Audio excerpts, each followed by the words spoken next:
You ever have one of those days where you can just feel the universe is about to hand you a story that'll haunt you forever?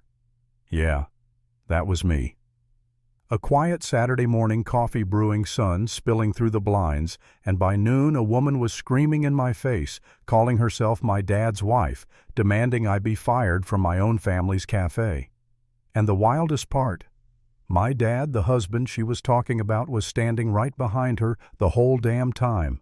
It started out like any other morning at Mabel's Table, our small-town cafe. I grew up there, learned how to make pancakes before I could drive. My grandma Mabel opened it 50 years ago, and my dad Peter runs it now. We're proud of the place. People come in for peace coffee and conversation, not for chaos. But that day Chaos walked in wearing heels and sunglasses, dragging a kid with a juice-stained mouth. Her name was Cheryl. You could smell the entitlement before she even opened her mouth. Loud sighs, impatient tapping, that kind of posture people get when they think the world owes them something. She scanned the cafe like she was inspecting her kingdom, then snapped her fingers at me. How long for a table, she demanded, like I was her butler. I told her 20 minutes best case. We were packed, every table full, my mom shouting orders from the kitchen, my dad flipping omelets. Cheryl made a face like I'd just insulted her ancestors. 20 minutes. That's ridiculous. Don't you know who I am? Oh, I knew exactly what kind of person she was. The kind that thinks rules are for everyone else. The kind that probably runs her HOA like a mini dictatorship. While she huffed in the front counter, her kid Tyler turned the cafe into a playground. Running between tables, bumping into chairs, nearly spilling hot coffee on a customer. Then, just to top it off, he stuck his finger straight into someone's whipped cream and laughed. I took a breath. "Hey, buddy," I said softly. "You can't be running around like that." "Okay. You could get hurt." That's all I said. Just that. But Tyler started bawling, screaming like I'd shoved him. Cheryl's head snapped toward me. "You touched my child," she shrieked, voice cutting through the cafe like a knife. "You dare lay a hand on my son." The whole room went quiet. Every pair of eyes turned toward us. I tried to explain calmly that her kid almost got hurt, but she wasn't having it.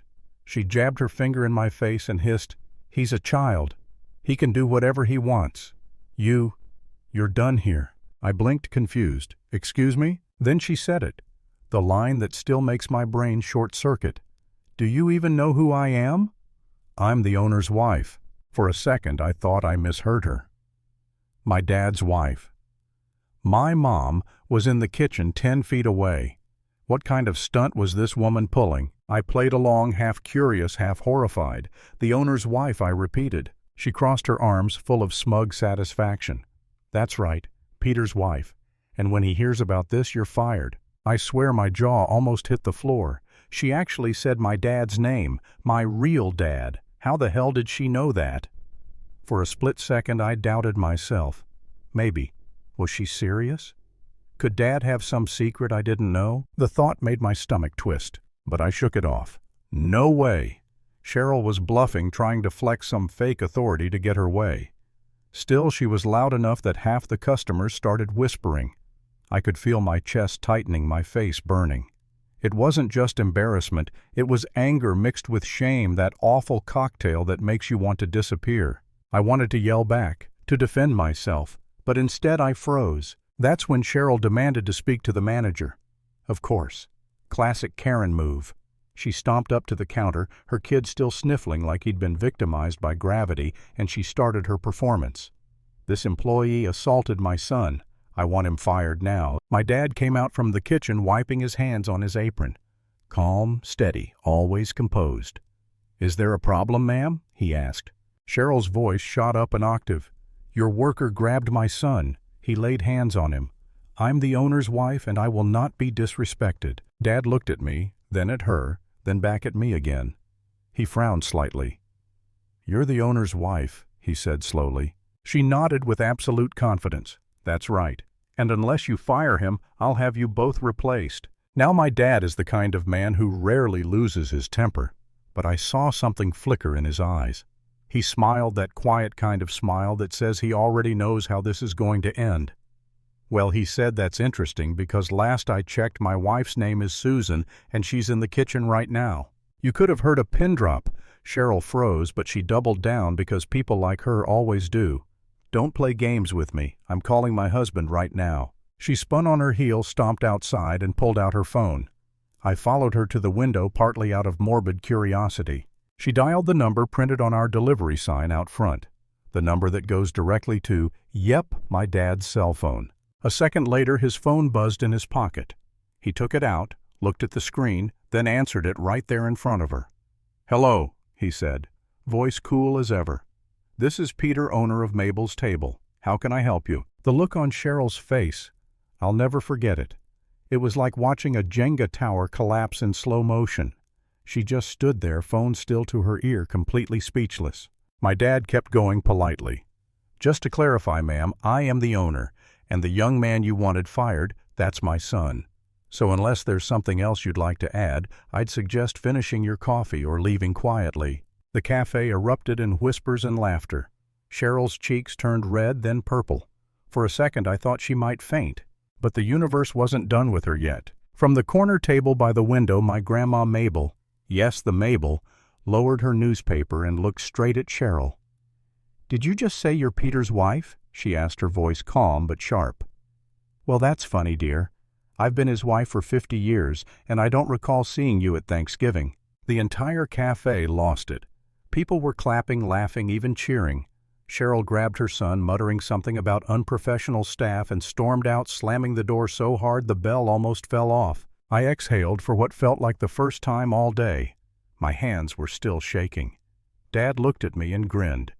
"You okay, kid?" he asked. I nodded. Barely.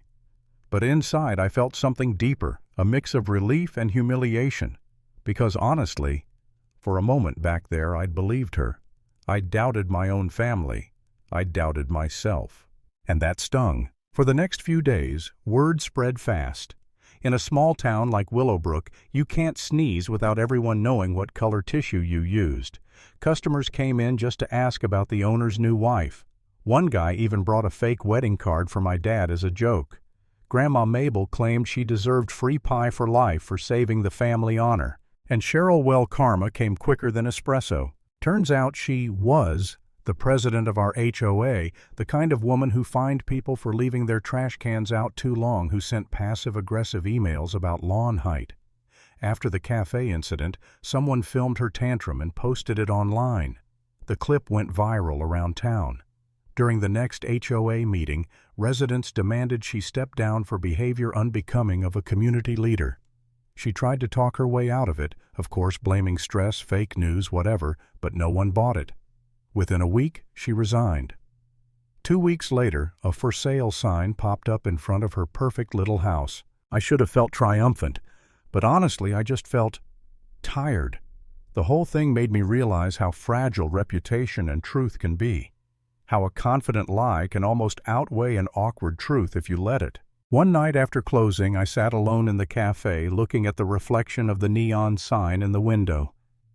Mabel's Table. I thought about Cheryl, about the look on her face when reality finally caught up to her. And I thought about myself, how close I came to letting someone like that make me question my own worth. Sometimes the loudest people in the room aren't strong, they're just scared of being ignored. And sometimes standing your ground quietly speaks louder than any shouting match ever could. So yeah, Cheryl, if you're out there, I hope next time you just order your coffee, sit down and let people do their jobs. Because no amount of fake authority or high heels can turn you into something you're not. And for everyone else listening, remember, this real power doesn't need to announce itself. It just stands there calm and steady, waiting for the truth to ring.